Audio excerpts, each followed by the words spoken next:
Hello everyone, কি খবর? আমরা হচ্ছে মাঝখানে অনেক দিন প্রবাবলি রেকর্ড করি নাই, অন্তত 3 মাস হয়েছে। আহ, আজকে হচ্ছে আমাদের থার্ড এই এপিসোড হিসাবটা আমরা নাকি? বাদ থার্ড দেই। এপিসোড। এই হিসাবটা আমি ভুলে গেছি, এতদিন হয়েছে যে আমার আসলে হিসাবটা আমাদের মনে প্রথম নাই। ছিল পাইলট এপিসোড কিসিঞ্জার, এরপর হচ্ছে ইসরায়েল এপিসোড 2 পর্বে, এরপরে হচ্ছে এই মুসলিম ব্রাদার্স ক্রেলিং মুসলিম ব্রাদার্স দ্বিতীয় হ্যাঁ, সো এপিসোড। এটা বেসিক্যালি এটা টেকনিক্যালি থার্ড এপিসোড হ্যাঁ, অথবা ফিফথ, বিভিন্ন ভাবে হিসাব করা যেতে পারে। আমাদের আজকের টপিক হচ্ছে খুবই রিলেভেন্ট, এবং রিলেভেন্ট এই কারণে কারণ টপিকটা হচ্ছে একটা অদ্ভুত ইলেকশন, পৃথিবীর সবচেয়ে বড় গণতান্ত্রিক দেশে যে ইলেকশনটা এখন চলতেছে, যেটার নাম হচ্ছে ভারতের লোকসভা নির্বাচন। অনেকের কাছে মনে হতে পারে যে 3টা বাংলাদেশি মানুষ কেন ভারতের লোকসভা নির্বাচন নিয়ে কথা বলবে। এইটার পিছনে আসলে একটা বড় কারণ হচ্ছে যে ভারতের নির্বাচন তো আসলে আমাদের উপর প্রভাব ফেলে। মানে ধরেন পানি বন্টন বলেন, আর ধরেন পয়সা বন্টন বলেন, পাওয়ারফুলদের মধ্যে বিভিন্ন জায়গার থেকেই, বা ধরেন বিদ্যুতের কথা বলেন, ভারতের একটা বড় অংশগ্রহণ থাকে সবকিছুতে বাংলাদেশের ক্ষেত্রে। এবং ভারতের আমি দেখতেছিলাম রিসেন্টলি, মানে ভারতে হচ্ছে অনেক রকমের নির্বাচন হয়, বাংলাদেশে তো আসলে নির্বাচন ওই অর্থে হয় না। তো ভারত আবার অনেক গণতান্ত্রিক, তাদের অনেক রকমের নির্বাচন। তাদের একটা লোকসভা আছে, যেটা হচ্ছে অনেক গুরুত্বপূর্ণ তাদের কাছে সামহাউ। তারা এটাকে ইংরেজিতে বলে জেনারেল ইলেকশন। তাদের একটা রাজ্যসভা আছে, যেটা আপার হাউস বলে অনেক দেশে। রাজ্যসভার পাওয়া তুলনামূলক কম, কারণ টাকা পয়সার ব্যাপারটা তারা দেখতে পারে না। এবং দুই জায়গাতে যদি টাই হয় ডিসিশনের, তখন লোকসভা রাজ্যসভা একসাথে বসে। তো লোকসভায় 500 মেম্বার, 550। রাজ্যসভায় অর্ধেক, অর্ধেকের চেয়ে একটু কম। সো আলটিমেটলি লোকসভাটা অনেক ম্যাটার করে। ওদের আরেকটা জিনিস আছে যেটা বাংলাদেশের লোকজন ওই এমএলএ ফাটাকেষ্ট নামের একটা মুভির কারণে চিনে, সেটার নাম হচ্ছে এমএলএ, মানে লেজিসলেটিভ অ্যাসেম্বলি, বিধানসভা, যেটা হয়ে গেছে কলকাতায়। তো এগুলো আসবে, এগুলো হচ্ছে আমাদের আলাপে আসবে, এবং এই ব্যাখ্যাগুলো দেওয়া জরুরি, কারণ বাংলাদেশের লোকজন আসলে এগুলো নিয়ে জানে না, যেহেতু আমি জানতাম না খুব একটা। সো বাংলাদেশের বেশিরভাগ লোকজন জানে না বলে আমি ধরে নিতে পারি। এবং এই যে জানে না, তা এটা মানে আমরা ধরে নিচ্ছি বাংলাদেশের লোকজনকে আমরা বলতেছি, কারণ পশ্চিমবঙ্গের লোকজন তো আসলে বাংলা পারে না। মানে the 5 or 6 times I been to Kolkata, কলকাতার লোকজনের বাংলার অবস্থা খুবই খারাপ। তো আমাদের অডিয়েন্সে কত পার্সেন্ট মানুষ কলকাতা থেকে দেখে আমার সন্দেহ আছে এটা নিয়ে। তো আমি ধরে নিচ্ছি যে ঢাকার লোকজনই দেখবে, বা বাংলাদেশ বৃহত্তর বাংলাদেশের লোকজন দেখবে। তো এই জন্য একটু ব্যাখ্যা করা লাগলো। আর আরেকটা জিনিস বলে নেওয়া ভালো যে এখন ওয়েস্টের বিভিন্ন শহরে প্যালেস্টাইনের পক্ষে অনেক আন্দোলন চলতেছে। এবং এই যে এই জিনিসগুলো আসলে আমি জানি না যে সোহাগ ভাইয়ের সাথে কোনো এই জিনিস নাই কেন। কারণ আমাদের এখানে তো আসলে মানে দলমত নির্বিশেষে আমরা প্যালেস্টাইনের পক্ষে আছি, তো আমাদের আলাদা করে আর কি যে পৈতা লাগানো লাগতেছে না। তোমাদের এখানে হস্টেল জায়গা, তোমরা এই ক্যাফায়া লাগাইলে এটা ভালো, এটা আলাদা করে হয় আর কি বিষয়টা, যে প্যালেস্তাইনের পক্ষে লোকজন আছে, আমরা সবাই প্যালেস্তাইনের পক্ষে। এই যে জাহাঙ্গীরনগরে এই কয়দিন আগে হচ্ছে, কয়দিন না 2-3 দিন আগে এই স্টুডেন্টরা মার্চ করছে যে প্যালেস্তিনি স্টুডেন্টদের স্কলারশিপ দেওয়া হোক। তো যেদিন আন্দোলন করছে প্রশাসন ওই দিনই মেনে নিছে, ছাত্র ইউনিয়নের ছেলে পেলে এগুলা করছে। তো ওই তো আর কি, তা আমরা সবাই প্রো প্যালেস্তাইন, আমাদের মধ্যে আর কেউ নাই আর কি যে প্যালেস্তাইনিদের পক্ষে নাই। তো আমাদের হচ্ছে আমি একটা জিনিস জানতে চাচ্ছিলাম, জাস্ট আমাদের এটা টপিকের মধ্যে না, অফ টপিক আর কি, যে আমি গোথেনবার্গে মানে সুইডেনে হচ্ছে কয়েকটা ইউনিভার্সিটি অলরেডি স্টুডেন্টরা বিভিন্ন জায়গায় ক্যাম্প করছে আর কি। মানে আমি একটু আগেই ওখান থেকে ফিরলাম আর কি, রেকর্ডিং করার জন্য ফিরলাম। আমি আবার রেকর্ডিংটা শেষ হলেই হচ্ছে আবার ক্যাম্পাসে ফিরে যাব। ওখানে আমরা অনেক তাঁবু টানিয়েছি এবং আমাদের কিছু দাবি আছে যে আহ, ইসরায়েলের সাথে সকল সম্পর্ক ইউনিভার্সিটি, গোথেনবার্গ ইউনিভার্সিটি কর্তৃপক্ষকে ছিন্ন করতে হবে। তো ডাবলিনে এরকম কি এরকম হচ্ছে, মানে কি ঘটনাটা ঘটছে আর কি আয়ারল্যান্ডে? ও, ডাবলিনের ঘটনা হচ্ছে যে ডাবলিনে ইউনিভার্সিটি, মানে আয়ারল্যান্ডে ইউনিভার্সিটি অনেক কম বেশিরভাগ দেশের তুলনায়, কারণ আয়ারল্যান্ডের জনসংখ্যা অনেক কম। পুরো আয়ারল্যান্ডের জনসংখ্যা হচ্ছে 8 মিলিয়ন, যেটা লাস্ট ফার্মার প্রতিবেদন অনুযায়ী, মানে লাস্ট ফার্মার বিজ্ঞাপন অনুযায়ী মিরপুরের জনসংখ্যার সমান, 80 লক্ষ। সো আয়ারল্যান্ডের টোটাল ইউনিভার্সিটি সংখ্যা হচ্ছে 8টা। এখন বলা হচ্ছে 9টা করা হবে একটা ভার্সিটি ভেঙে দিয়ে। তো এই 8টা বা 9টা ইউনিভার্সিটির মধ্যে ট্রিনিটি কলেজ নামে একটা ইউনিভার্সিটি আছে, মোটামুটি বিখ্যাত। এবং ওরা হচ্ছে বেশ কয়েকদিন আন্দোলন করার পর ওরা একটা মিউজিয়ামের মতন দেখতে, কারণ ওদের ওখানে একটা বই আছে বুক অফ কেলস নামের, যেটার বয়স হচ্ছে অ্যারাউন্ড 1000 বছর। তো ওইটা দেখতে হচ্ছে 20 ইউরো, মানে 2000 টাকার টিকিট কাটা লাগে। তো ওরা ওটা দেখা যাচ্ছে না, টাকা পয়সা কামায়। তো স্টুডেন্টরা হচ্ছে ওইটা সহ পুরো ইউনিভার্সিটি অবরোধ করে রাখছিল 5-6 দিন। তো এরপর ওই ইউনিভার্সিটি হচ্ছে খুবই অসহায় হয়ে গিয়ে মেনে নিচ্ছে দাবি, সব দাবি মেনে নিতে বাধ্য হয়েছে, কারণ ওই ইউনিভার্সিটির সাথে ইসরায়েলের অনেকটাই। সব দাবি বলতে একটা দাবি শুধু মানে নাই, সেটা হচ্ছে যে ইসরায়েলের শিক্ষা প্রতিষ্ঠানদের সাথে স্টুডেন্ট এক্সচেঞ্জ জারি রাখা যাবে না, এটা তারা মানতে চাচ্ছে না এখনো। রিসার্চের ব্যাপারে, টিচিং এর ব্যাপারে তারা এখনো জড়িত থাকতে চায়, কিন্তু পয়সার ক্ষেত্রে তারা পুরোপুরি মেনে নিছে দাবি। তো এবং আরো এর পেছনে আরো কারণ আছে, কারণ ইসরায়েলের কিছু ইউনিভার্সিটি টিচার আছে যারা নিজেরাই হচ্ছে ইসরায়েল অনেক চাপের মুখে আছেন। তো এই ব্যাপারগুলো আসতেছে। মানে ট্রিনিটির এটাই অফিসিয়াল দাবি যে ইসরায়েলের সব শিক্ষককে তো আমি বের করে দিতে পারি না, কারণ ইসরায়েলের তো কিছু শিক্ষক আছে যারা হচ্ছে জায়োনিজমের বিপক্ষে, ফিলিস্তিনের পক্ষে। তো এইরকম কিছু ঘটনা ঘটার পর সবচেয়ে মজার যে ঘটনাটা হয়েছে, ওই অবরোধটা চলছে 5 দিন। এরপর একটা ইউনিভার্সিটিতে অবরোধ হয়েছে একদিন, সাথে সাথে ইউনিভার্সিটি দাবি মেনে নিচ্ছে। দুইটা ইউনিভার্সিটিতে অবরোধ হওয়ার আগে দাবি মেনে নিচ্ছে। এখন শুধু ইউসিডিতে মনে হয় দাবি মেনে নেওয়া বাকি, ইউসিডিতে এই মুহূর্তে অবরোধ চলতেছে। ওটা হচ্ছে ইউনিভার্সিটি কলেজ ডাবলিন, দক্ষিণ ডাবলিনে। ওইটা হচ্ছে এখন একমাত্র ইউনিভার্সিটি যেখানে অবরোধ চলতেছে।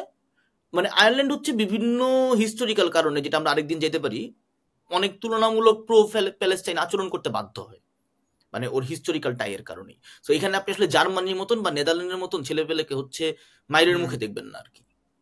মানে পুলিশ এখানে মারমুখী না, পুলিশ এখানে অনেক দুর্বল। বুঝতে পারছি। আমরা তো মূল আলাপে এটাই ফিরে আসি, কারণ যে নির্বাচন যেটা নিয়ে কথা হচ্ছিল সেটার উপরে ডিপেন্ড করছে যে তিস্তার পানি পাবো কি পাবো না। আপনাদের কি মনে হয় জিতবে কে? আরেকবার বিজেপি? আচ্ছা, এটা আমরা শেষে আলাপ করি। আগে আমরা হচ্ছে মানে সবসময় তো স্পোর্টস প্রোগ্রামের মতো আমরা লাস্টে প্রেডিকশনটা দিই। আমার কাছে ইলেকশনটা খুবই এক্সাইটিং, কারণ এটা হচ্ছে ধরেন আমি তো ঢাকার, আমার বাড়ি তো ঢাকায় অরিজিনালি, মানে খুবই অরিজিনালি ময়মনসিংহে, বাট অরিজিনালি ঢাকায়, কারণ আমি ছোটবেলা থেকে বড় হয়েছি ঢাকায়। এবং ঢাকার সবচেয়ে কাছাকাছি একটা ফ্রি অ্যান্ড ফেয়ার ইলেকশন হচ্ছে অনেকদিন পরে দেখতেছি, এটা হচ্ছে ধরেন পশ্চিমবঙ্গে। এটাকে আসলে আমি ভালোভাবে নিব না খারাপভাবে নিব আমি জানি না, but it's all the same very exciting for me. এবং খুবই অদ্ভুত যেটা হচ্ছে, আমি সবার সাথে আলাপ করতেছিলাম যে একটা জায়গাতে ইলেকশন চলবে 19 এপ্রিল থেকে 1 জুন, ধাপে ধাপে। 19 এপ্রিলে নির্বাচনের রেজাল্ট এখন দিবে না, সবগুলা ধাপ শেষ হওয়ার পর সবগুলা রেজাল্ট একসাথে দিবে। এবং এই পুরো প্রসেসটাকে মানুষ বিশ্বাস করে যেখানে কোনো চুরি হবে না। এইটা হচ্ছে ধরেন আমি বাংলাদেশে যখন যে কটা নির্বাচন পাইছি, যদি ইলেকশনের রেজাল্ট দিতে 1 ঘন্টা দেরি হয়, তাহলে তো আমি ধরে নিব যে সব শেষ, পৃথিবী গেছে। তো এই জায়গাগুলোতে আসলে ইন্ডিয়া খুবই এক্সেপশনাল মনে ডেফিনেটলি। হয় না আপনাদের কাছে? মানে ইউএসএও কিন্তু ধরেন এত দেরি করে কিনা আমি জানি না, মানে দিস ইজ অ্যাবসার্ড যে আপনি 19 এপ্রিলে ইলেকশন করতেছেন জলপাইগুড়ি, মানে হচ্ছে জলপাইগুড়িতেও না, বেসিক্যালি ওই কুচবিহারের ওখানে, মানে রংপুরের উল্টা পাশে, ঠাকুরগাঁওয়ের উল্টা পাশে। আর এই 7 নাম্বার ফেজ আপনি ইলেকশন করবেন খুলনার উল্টা পাশে, মানে জুনের 1 তারিখ করবেন খুলনার উল্টা পাশে। এত লম্বা সময় ধরে তো ইলেকশন হওয়ার কোনো কারণ নাই। এটা কি ওরা মানে ফিজিক্যাল ইনফ্রাস্ট্রাকচারের অভাবে করে কিনা, এটাকে আমরা উল্টা ভাবে দেখতে পারি, এটা হয়তো একটা কার্স অফ পভার্টি। নাহলে এতদিন লাগবে কেন একটা ইলেকশন করতে? না, 42 দিন মানে। আমার ছোটবেলা থেকে মনে হতো যে মানে এটা আসলে আমাদের মানে কালচারের জন্যই মনে হয়, যে আমার মনে হইতো যে কিভাবে এটা ফেয়ার ইলেকশন হবে, যে এতদিন পর ভোট দিতেছে নিশ্চয়ই ঝামেলা হবে। কিন্তু প্রত্যেকবারই দেখতাম যে আমি ছোটবেলা, আমার মনে আছে যে ওই যে তখন হচ্ছে সব পোলে বলছে এই বাজপেয়ী দল জিতবে, তখন হঠাৎ করে কংগ্রেস জিতে গেল। তখন আমি বেশ অবাক হয়েছি যে ক্ষমতায় আছে একটা দল, এরকম 1-2 মাস পর হচ্ছে রেজাল্ট দিতেছে, আবার হচ্ছে জিতে না কেমনে। আমার একটা স্মৃতি মনে আছে, আমার নানা ইলেকশন করছিল, তো সে মেম্বার ইলেকশন করছিল। কোথায়, মানে ইন্ডিয়াতে না বাংলাদেশে? ইন্ডিয়াতে করবে কেন, ব্রাহ্মণবাড়িয়াতে। তো সে মেম্বার ইলেকশন করছিল, ওকে। তো সে পাইছিল হচ্ছে এরকম কথিত আছে যে মোটামুটি এই হিসাব করে দেখছে যে সে জিততেছে 10-12 ভোটে, সে জিততেছে। তো তখন আর কি যে এই প্রিজাইডিং অফিসার সে স্থগিত করছে, এটা স্থগিত করে 1 ঘন্টা পর হচ্ছে তার যে নিকটতম প্রতিদ্বন্দ্বী তাকে আবার হচ্ছে বিজয়ী ঘোষণা করছিল। তো সে ওই সময় হচ্ছে তার মানে সে যে দলের ক্ষমতায় ছিল, তো সে বিরোধী দল ছিল। তো আমার মনে আছে যে 1 ঘন্টা পর হয়েছে দেখেই তো মানে আমার নানা ফেল করলো, সাথে আমরা সাথে তো রেজাল্ট দিল। 96 এর নির্বাচনের কথা বলতে পারি খুবই স্বচ্ছন্দে, তাই না? আপনার তো মনে আছে মনে হয়, মানে আমার মনে নাই কারণ আমি দেখি নাই, আপনি হয়তো দেখে থাকতে পারেন। কোনটা? কিন্তু 96 সালের যে নির্বাচনগুলো হয়েছিল, 2টা নির্বাচন হয় পরপর বাংলাদেশে। তো মানে বাংলাদেশে তো আসলে নির্বাচন একটু ডিফারেন্ট ওদের তুলনায়, কারণ আমার মনে আছে যে আমি 19 সালে ইন্ডিয়াতে কোনো একটা ইলেকশন চলতেছিল, তখন আমি তখন ইন্ডিয়াতে কোভিডের সময়, কোভিডের মাঝখানে, এবং ইলেকশনের মাঝখানে কোনো মানে ওদেরও ক্যাডার ট্যাডার যে নাই এমন না, আছে, কিন্তু things looked a bit safer. এটা আমার ভুলও হইতে পারে, আমি ট্যুরিস্ট হিসেবে দেখছি দেখে হইতে পারে। আমি 19-এর সময় তো আগরতলার দিকে গেছিলাম আর কি, ইলেকশন ওইরকমই আমার মনে হয়েছে যে সবাই তো ইলেকশন করতেছে সুন্দর। তো আমি যদি একটা ব্রিফ রান ডাউন দেই, ইন্ডিয়াতে হচ্ছে অ্যাটলিস্ট পশ্চিমবঙ্গে ওই বিধানসভা যেটা যেটা হচ্ছে লোকাল যারা ল ক্রিয়েট করতে পারে, মানে একেবারে স্টেট লেভেলে, এরকম সিট আছে হচ্ছে 294টা। আর লোকসভা মানে যাদেরকে ওরা আসলে দিল্লিতে পাঠায় বড় বড় ল ঠিক করার জন্য, যেটা হবে আর যেটার কি, মাঝখানে বাজেটও আছে খুবই জরুরি, হ্যাঁ যেটা যেটা হবে, হবে, হ্যাঁ যেটা যেটা এবার নিয়ে আমরা হচ্ছে, আলাপ করতেছি, সেটাতে সিট হচ্ছে 42টা। 42। এক, এবং এই 42টা হচ্ছে আবার এখন ধাপে ধাপে ইলেকশন চলতেছে। তো ফার্স্টে হচ্ছে জলপাইগুড়িতে, জলপাইগুড়ির পূর্ব দিকে, তার মানে হচ্ছে কুচবিহারের দিকে, এরপর হচ্ছে জলপাইগুড়ি, দিনাজপুর, উত্তর দক্ষিণ দিনাজপুর এগুলা, এরপর মালদহ, মুর্শিদাবাদ ওই দিকটা, এরপর আস্তে আস্তে আরো নিচের দিকে নামবে, এরপর ধরেন মানে দক্ষিণ দিকে যাবে আর কি, এরপর বারাসাত টারাসাত পার হয়ে কলকাতা হয়ে মেদিনীপুর, মালদা, বর্ধমানের দিক হয়ে, তারপর মালদা পার হয়ে যাবে। মালদা হচ্ছে অলরেডি সম্ভবত হয়ে গেছে, মালদার নির্বাচন হয়ে গেছে গত সপ্তাহে 7 মে, হুম আজকে তো 16 মে, মানে আমরা 16 মে রেকর্ড করতেছি, সো এটা বের হইতে হইতে কলকাতা নির্বাচনও হয়ে যাবে। এবং এই যে আলাদা আলাদা, এদের মধ্যে আবার অনেক অদ্ভুত ভজঘট আছে যেগুলো আমরা বাংলাদেশে ফেস করি না, ধরেন 1950 সাল থেকেই। যেমন আমাদের তো আর শিডিউল করার কোনো বালাই নাই, মানে আমি যদি এখন বাংলাদেশে সংরক্ষিত নারী আসন ছাড়া, এগেন অ্যাজিউমিং, মানে ইলেকশনের ব্যাপারে তো বাঙালি সবসময় ইন্টারেস্ট আছে, সেই ইলেকশনটা যেইভাবেই হোক, তো আমাদের সংরক্ষিত আসন ব্যাপারটা হচ্ছে নারী আসন ছাড়া নাই। কিন্তু ইন্ডিয়াতে হচ্ছে কাস্টের জন্য, এবং ট্রাইব নামে একটা জিনিস যেটাকে বাংলায় হচ্ছে এখন সরকার বলেন হচ্ছে উপজাতি, ইন্ডিয়াতে এখনো আদিবাসী বলে, আদিবাসীদের জন্য আলাদা নির্বাচন আছে, মানে আলাদা নির্বাচন না, একই নির্বাচনে কিছু সিট ওদেরকে দিয়ে দেওয়া। যেমন এই যে 42টা সিট, এদের মধ্যে 2টা সিট হচ্ছে আদিবাসীদেরকে দিয়ে দেওয়া। একটা হচ্ছে ইয়াতে, এই কুচবিহারের পর দার্জিলিং এর পাশে, আরেকটা হচ্ছে এই মেদিনীপুরে, as far as I know 33 number আসনটা। আবার শিডিউল কাস্টকে হচ্ছে আবার 10টা সম্ভবত দিয়ে দেওয়া। এবং এই দিয়ে দেওয়ার পিছনে কারণও আছে, কারণ হচ্ছে যে ওদের যে পপুলেশন, খুবই অবাক করা এটা, যে আমি জানতাম যে ওদের মুসলমান হচ্ছে 27%, এরকম জানতাম, কিন্তু ওদের আবার এই শিডিউল্ড কাস্ট মানে দলিত সম্প্রদায় বলতে যাদেরকে বোঝায়, হিন্দুদের একটা সাবসেট যারা মোরললেস পিছিয়ে থাকেন, যেটা অনেকে দাবি করেন নরেন্দ্র মোদী ওই কাস্টে, নরেন্দ্র মোদী ঠিক ওই কাস্টের না, তিনি হচ্ছেন ব্যাকওয়ার্ড কাস্ট, ওবিসি বলে, এদের জন্য আলাদা কোনো সিট নাই। কিন্তু শিডিউল কাস্টের জন্য আলাদা সিট আছে। শিডিউল কাস্ট হচ্ছে যাদেরকে এককালে বলা হয়তো অচ্ছুত বলে লোকজনকে, যাদেরকে হচ্ছে অবমাননা করা হতো, তাদের কথা বলতেছি। তো তাদের হচ্ছে একটা বিশাল পপুলেশন আছে অ্যাপারেন্টলি, 23% অ্যাপারেন্টলি, যাদের একটা বড় অংশ আবার পূর্ববঙ্গ থেকে মাইগ্রেট করা, মানে বাংলাদেশ এখন যেখানে, ওখান থেকে মাইগ্রেট করা। আবার ট্রাইব যারা, তারাও আবার 5%। সো ইটস এ ভেরি, মানে খুবই ভজঘট। এবং আপনারা যদি ম্যাপগুলা দেখেন, ম্যাপগুলা খুবই অদ্ভুত, কারণ হচ্ছে যে যেই জায়গাগুলা একটু ব্যাকওয়ার্ড, যেমন ধরেন যেই জায়গাগুলা হচ্ছে উত্তরবঙ্গ, ওদের যে উত্তরবঙ্গ মানে যেই জায়গাটা হচ্ছে ধরেন জলপাইগুড়ি, দার্জিলিং, শিলিগুড়ি, এই জায়গাগুলা হচ্ছে বিচ্ছিন্ন বাকি বাকি পশ্চিমবঙ্গ থেকে। এবং এই যে অল্প একটু জায়গা দিয়ে, মালদার যে জায়গাটা দিয়ে কানেক্টেড ওরা, মালদা, ইসলামপুর, উত্তর দিনাজপুর, এই জায়গাগুলা, এগুলা সব হচ্ছে বিজেপির পকেটে চলে গেছে, 2019 সালেই চলে গেছে। এবং এই জায়গাগুলো আগে বিজেপির পকেটে ছিল না, এই জায়গাগুলো এককালে ছিল হচ্ছে ওই কমিউনিস্ট পার্টি সিপিএম এর দখলে ছিল একটা লম্বা সময়। তারপর এটা হঠাৎ করে বিজেপি হচ্ছে 2টা সিট পাইলো 2014-তে। 2014-র আগে আপনি বিজেপিকে পাবেন না, 2014-র আগে একটা সিট ছিল ওদের কাছে 2014-তে, 2009-এ, 2014-তে 2টা সিট, 2019-এ কি জানি হইলো 20টা সিট নিয়ে নিল ওরা। মানে এটা খুবই অ্যালার্মিং। 2019-এ মনে 18টা সিট ছিল মানব, 18টা। আর 18টা, আমি 18টা, তখন হ্যাঁ হচ্ছে যেটা বলতে চাচ্ছিলাম, মানে যে ভুলটা মনে হয় করা হচ্ছে, বাংলাদেশ সরকার আসলে ক্ষুদ্র নৃগোষ্ঠী বলে, উপজাতি বলে না। আমাদের উপজাতি শব্দটা নেই মনে হয়। হ্যাঁ, মানে ব্যাপারটা হচ্ছে যে মানে ইয়াটা খুব সহজ, যে কলকাতাতে প্রথমত কোনো শিডিউল কাস্টের জন্য আলাদা সিট নাই, শিডিউল ট্রাইবের জন্য আলাদা সিট নাই। এবং কলকাতাতে এখন পর্যন্ত বিজেপি যে দলটা, মানে আরএসএস এর পৃষ্ঠপোষিত যে দলটা, তাদের কোনো সিটও নাই, তারা এখন পর্যন্ত কোনো সিট পায় নাই। অথচ কলকাতার ঠিক উত্তর দিকে, ধ্রুবদার মনে আছে কিনা জানি না, আমি আর আপনি একবার গেছিলাম ওই দিক এলাকাটায়, বারাসাত নামে একটা জায়গা আছে ওখানে। বারাসাতের দিকে প্রচুর পরিমাণে বিজেপির ভোট। মানে আমরা যে জায়গাটা দিয়ে ঢুকি, যদি আমরা ভারতের দিকে যাই সাধারণত, এই যে শ্যামলী পরিবহন যে জায়গা দিয়ে ঢোকে, যশোর রোডের যে এলাকাটা, ওই পুরো এলাকাটা হচ্ছে বিজেপির ভোট। আবার মেদিনীপুরের দিকে যে এলাকাগুলা, সেগুলো হচ্ছে বিজেপির ভোট। মানে শুধুমাত্র সেন্ট্রাল এলাকাটা বাদে, ওই সুন্দরবন এলাকা ধরেন, ওই এলাকাটা বাদে এবং মুর্শিদাবাদের দিকগুলা বাদে, বাকি সব জায়গায় বিজেপির হচ্ছে অদ্ভুত সিট। মানে বিজেপি খুবই স্টুপেন্ডাসলি রাইজ করতেছে। মানে একদিকে ধরেন বামরা যখন জায়গা ছেড়ে দিচ্ছে, মানে এটার আরেকটা অদ্ভুত বিষয় যে বাংলাদেশে কমিউনিস্ট পার্টি বলতে তেমন কিছু নাই, কিন্তু আমাদের পাশের দেশের একটা লার্জ চাঙ্ক অফ পিপল যারা হচ্ছে আমাদের ভাষায় কথা বলে, মানে বলতো অ্যাটলিস্ট আনটিল ভেরি রিসেন্টলি, এখন হয়তো ওইভাবে বলে না, তো ওরা হচ্ছে 27-28 বছর ধরে, 32 বছর ধরে বামদেরকে ভোট দিয়ে গেছে। হ্যাঁ, আমি হচ্ছে মানে বিবিসির একটা রিপোর্ট পড়ছিলাম, এটা 2019 সালের দিকে করা আর কি।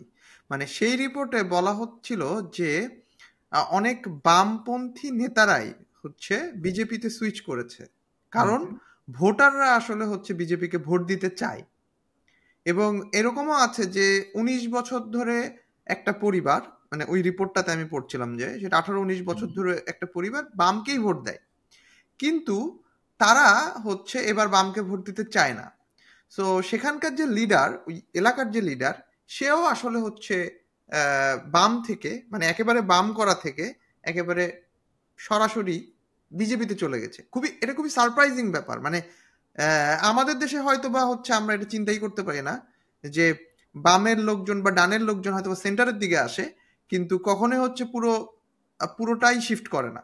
এটা একটা খুবই সারপ্রাইজিং এবং অ্যালার্মিং একই সাথে। তবে এইখানে ভোটের যে ব্যাপারটা আসলে আমি দেখছিলাম, সেটা এখানে হচ্ছে আসলে পপুলেশনের উপরে হচ্ছে আমার মনে হয় অনেক কিছু ডিপেন্ড করছে, তাই না? যে কোন পার্সেন্টেজের মানুষ, মানে কিছু ক্ষেত্রে কাস্টের ক্ষেত্রে কোন কাস্টের মানুষ বা কোন ধর্মের মানুষ, এইটার উপরে খুবই ডিপেন্ড করছে ভোটের ব্যাপারটা আর কি, আমার যেটা মনে হয় আর কি। আমি একটা রিপোর্ট পড়ছিলাম, সেটা হলো সাচার রিপোর্ট। সেই রিপোর্টে দেখা যাচ্ছে যে মানে পুরা ভারতবর্ষের এখন মুসলমানদের সংখ্যা কত? 20% হবে না, মনে 14%, 17 বা 14%। তো এটা হলো 2006 সালের রিপোর্ট।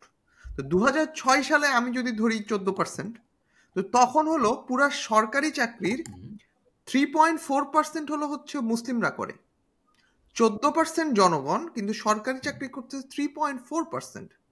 আমি ভুল বলছি আর কি, মানে পুরা ভারতবর্ষে না, পশ্চিম বাংলায় 3.44% হলো চাকরি করত 2006 সালের রিপোর্ট অনুসারে। পশ্চিম বাংলায় এখন 29%। আমি যদি 2006 সালে যদি 25% ধরি, তো সেই 25% জনসংখ্যার মাত্র 3.4, মানে 4%ও না, এই এত অল্প পরিমাণ লোক সরকারি চাকরি করত। এবং সেইটা 2016 সালের রিপোর্ট অনুসারে সেই সংখ্যাটা বেড়ে মাত্র হলো 5.73% হলো। এটা তো রেহমান সোবহানের দুই পাকিস্তানের অর্থনীতি কথা মনে হচ্ছে। হ্যাঁ, কিন্তু দুই পাকিস্তানের অর্থনীতি হলো দুইটা আলাদা আলাদা জায়গা, সেটা তো ভারতবর্ষের মধ্যেও আছে। পশ্চিম বাংলার আজকে অবস্থা কিরকম? পশ্চিম বাংলা একটা সময় হচ্ছে ভারত বর্ষের রাজধানী ছিল, এবং সেখান থেকে তার যে হলো হচ্ছে যে পরিমাণ ইকোনমি, সেই ইকোনমি তো আমরা এখন দেখি না। সে পশ্চিম বাংলার সাথে যদি আমরা এখন অনেক স্টেটের তুলনা করি, বা হচ্ছে ইউপির সাথে আমরা যদি হচ্ছে গুজরাটের তুলনা করি, বা হচ্ছে সাউথ ইন্ডিয়ার বিভিন্ন প্রদেশের তুলনা করি, তো সেই অনুসারে তো অনেক ক্ষেত্রেই হচ্ছে আমরা রেহমান সোবহানের হচ্ছে ইস্ট পাকিস্তানের। কিন্তু অনেকে তো বলে যে পশ্চিম বাংলার এই ক্ষতির পেছনে দায়ী হচ্ছে বামরা। আমি একটু বলি তাহলে, বামদের দোষ দেওয়া হয়, ঠিক আছে। তো বামরা ছিল হচ্ছে 34 বছর ক্ষমতায়, 1977 থেকে 2011 পর্যন্ত 34 বছর ক্ষমতায় ছিল। এটা হচ্ছে কোনো গণতান্ত্রিক ভাবে নির্বাচিত পুরা বিশ্বে সবচেয়ে বেশি সময় ধরে বামরা ক্ষমতায় ছিল। এটা হচ্ছে কলকাতায়। তো কলকাতায় ওরা ক্ষমতায় ছিল 77 থেকে, পশ্চিমবঙ্গে ক্ষমতায় ছিল 77 থেকে 2011 পর্যন্ত। তো 5 বার হচ্ছে জ্যোতি বসু হুম মুখ্যমন্ত্রী ছিলেন, আর 2 বার হচ্ছে বুদ্ধদেব হুম ভট্টাচার্য মুখ্যমন্ত্রী ছিলেন। তো বামরা হচ্ছে মানে আসার পরই তো ওই সময় তো আমাদেরও যেটা হয়েছিল আর কি, যে ওই কৃষক প্রজা পার্টি এবং ওই কমিউনিস্টরা দুই দুই বাংলাতেই তেভাগ আন্দোলন করে। তো হুম তেভাগ আন্দোলনটা এরা ক্ষমতায় আইসাই, এরা প্রথমবার হচ্ছে ক্ষমতায় আসছিল, বা আমরা হচ্ছে মানে জোটে, আমাদের এখানেও যেমন যুক্ত ফ্রন্ট হয়েছিল, এখানেও একটা যুক্ত ফ্রন্ট হয়েছিল 1966-তে। তো ওইটাও টিকতে পারে নাই, 1969-এ আবার আসছে, ওইটাও টিকে নাই। তারপর হচ্ছে কংগ্রেস আবার ক্ষমতায় আসলো। তো 66-তে আসার পরে এরা হচ্ছে ল্যান্ড রিফর্ম করলো, এই যে তেভাগা আন্দোলনের যা দাবি দেওয়া, বর্গা অপারেশন বর্গা নামে একটা বিষয় ওরা চেষ্টা করছিল, ওইটা পারে নাই। কিন্তু 77-এ যখন পুরাপুরি ওরা হচ্ছে ল্যান্ডস্লাইড মেজরিটি নিয়ে ক্ষমতায় আসছে, তো এরা হচ্ছে অপারেশন বর্গা করে, যেটা দিয়ে আর কি যে বর্গা চাষীদের এই জমির রাইটস, তারপর হচ্ছে উদ্ধিত জমি উদ্ধার করে হচ্ছে মোটামুটি বন্টন করা। তো এটা করে হচ্ছে মোটামুটি 84% যারা হচ্ছে এই ভূমিহীন ছিল এরা হচ্ছে এই ভূমির অধিকার পায়। এটা হচ্ছে একটা বড় সাফল্য ছিল। এবং এটা কত সালে? এটা হচ্ছে একদম, এটা কবে? হ্যাঁ, 77 থেকে এই মোটামুটি 90-এর মধ্যেই এটা ওরা পুরাপুরি ইমপ্লিমেন্ট করে। 77 থেকে মানে এই 5 বছরেই, প্রথম 5 বছরেই মোটামুটি ওরা ইমপ্লিমেন্ট করে ফেলে। যে তো অপারেশন বর্গা পর হচ্ছে তো আরো অনেক কিছু করে। এখন আমি আসলে এই কত মেগাওয়াট বিদ্যুৎ উৎপাদন করছে এই টাইপের স্ট্যাটিস্টিক্স দিলে মনে হবে যে এই আওয়ামী লীগ সরকারের স্টাইলে আর কি উন্নয়নের ওইগুলো আমি বলতেছি না। তো ওই যে মেট্রো, ওরা মেট্রো রেলও করে 84 সালে হচ্ছে শুরু করছিল, আমরা তো 2024 সালে ওইটা পাইলাম অনেক 30 বছর 40 বছর পরে পাই। ওটা তো মানে প্রথম স্টেট হ্যাঁ, ভারতে যারা একটা মেট্রো রেল বানায়, যারা একটা মেট্রো রেল, দিল্লিরও আগে। ওটাও। তারপর হচ্ছে যে পলিটিক্যাল রিফর্ম করে ওরা প্রচুর নির্বাচন করে, মানে নামে হচ্ছে কমিউনিস্ট হইলো। যেমন পঞ্চায়েত ইলেকশন, ওদের সময় পঞ্চায়েত ইলেকশন, এই যে আমাদের যে ডাকসু জাকসু টাইপের জিনিস, ওইগুলাও কোথাও কোনো ধরনের ইলেকশন ওরা মিস করে নাই। তো মোটামুটি এক ধরনের এই ডেমোক্রেসির চর্চা হয়েছে। এত ঘৃণা কেন ওদের প্রতি সবার? তো এত ঘৃণা কেন? ধাপে ধাপে এই বিষয়টা আর কি, যে এই ওদের তো মূল বেস ছিল হচ্ছে কৃষকরা, মূল ক্ষমতার বেস ছিল প্রান্তিক কৃষকরা প্রথমত, আর হচ্ছে শহরের এই শিক্ষিত লোকজন আর কি, ব্রাহ্মণরা আর কি। ব্রাহ্মণরাই তো জমিদার ছিল, আবার ব্রাহ্মণরাই হচ্ছে এই কমিউনিস্ট ফাইটে লিড দিছে। তো জনপ্রিয়তা কমার হচ্ছে কয়েকটা কারণ আছে। এর মধ্যে হচ্ছে যে এন্টি ইনকামবেন্সি, এটা একটা কারণ। কারণ ওরা কখনোই হচ্ছে বাংলায় বলেন। হ্যাঁ, এন্টি ইনকামবেন্সি মানে হচ্ছে ক্ষমতায় থাকলেই একটা দলের প্রতি মানে এক ধরনের, এইটা তো মানে এখন পর্যন্ত আপনি যা যা করলেন, বাংলাদেশের ক্ষমতাসীন সরকার এগুলাই করে। হ্যাঁ। জাস্ট চলেছে আরেকটা অনেক রকমের সংখ্যা বলে আমাদেরকে, অনেক সংখ্যার কথা শুনি আমরা, অনেক কনস্ট্রাকশনের কথা শুনি, এবং লাস্টে গিয়ে শুনি ক্ষমতায় আসি বলে মানুষ আমাদের ঘৃণা করে। হ্যাঁ, এরপর হচ্ছে এইটা তো কোনো কারণ না। শেষের দিকে তো হচ্ছে মানে খুব ওই গুন্ডাবাজি আর কি, মানে বাম সরকারেও ভরে গেছিল।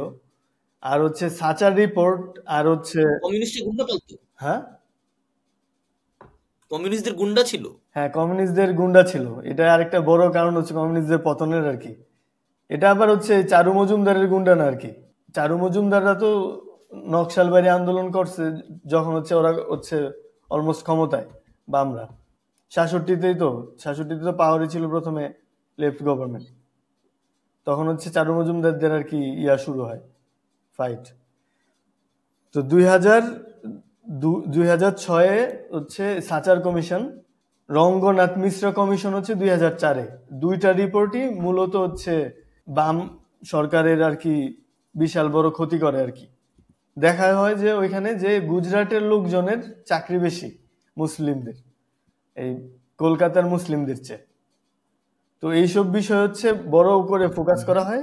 কলকাতায় কিন্তু হচ্ছে কৃষক বেশি, এবং ওভারঅল হচ্ছে পুরা ভারতবর্ষে, মানে ওরা তো ভারতবর্ষ বলে, পুরা ভারতবর্ষে মানে মুসলিমদের জমির হার হচ্ছে জম্মুর অলমোস্ট জম্মু কাশ্মীরের সমান সমান এই কলকাতায়। হুম হুম এইসব জিনিস হচ্ছে তো খুবই স্কিপ করা হয় যখন হচ্ছে বামদের সমালোচনা করা হয়। আর এই রঙ্গনাথ মিশ্রা যে মানে কমিশন যে সব হচ্ছে সুপারিশ করে, তো এটা তো 2004-এ সুপারিশ করে। হুম তো 2006 2011 পর্যন্ত মোটামুটি অনেকগুলা সুপারিশ আর কি যে ওরা মেনে নেয়। যেমন হচ্ছে ওই যে 5% হচ্ছে রাখতে হবে এই সংখ্যালঘু, বা ওদের তো সংখ্যালঘু হচ্ছে শিডিউল ট্রাইবে হচ্ছে মুসলিমদের খুব সম্ভবত ইয়া করা হয় আর কি। শিডিউল ট্রাইবের কিছু অংশ মুসলমান, কিছু অংশ খ্রিস্টান, কিন্তু মুসলমানরা schedule tribe, schedule schedule tribe না, কাস্ট তবে কোনোটাতেই ওরা পড়ে মনে না। হয় হচ্ছে ওবিসিতে আছে। কিছু অংশ, এগেন কিছু অংশ, সবাই না। রঙ্গনাথ মিশ্রা কমিশনের অনেক সুপারিশ হচ্ছে ইমপ্লিমেন্ট করে, এটা নিয়ে হচ্ছে অনেক ওরা প্রচার প্রচারণা করে, কিন্তু প্রধান ফাইট হয় হচ্ছে, ঝামেলাটা শুরু হয় হচ্ছে যখন হচ্ছে এই যে কৃষি তো চেঞ্জ হইলো, কৃষি ব্যবস্থা, কৃষকের ভোট পাইলাম হুম আমি। এখন কৃষি তো আসলে সবাই তো আর কৃষক থাকে না সারা জীবন, লোকজনের টাকা পয়সা হুম হইতেছে, তখন হচ্ছে বাম সরকার প্ল্যান করলো যে আমরা শিল্প ভিত্তিক, এখন হচ্ছে আমরা শিল্প বিপ্লব করব। তো টাটা, মানে ইন্ডাস্ট্রি। হ্যাঁ ইন্ডাস্ট্রি করব, ইপিজেড করার একটা হয়, ইপিজেড করার প্ল্যান করা হয়। আর হচ্ছে এই যে টাটা হচ্ছে ন্যানো ফ্যাক্টরি, এই যে দুইটা হচ্ছে সিঙ্গুর আর হচ্ছে নন্দীগ্রাম, এই দুইটা জায়গায় হচ্ছে ল্যান্ড গ্র্যাব নিয়ে আর কি যে ঝামেলাটা শুরু হয়।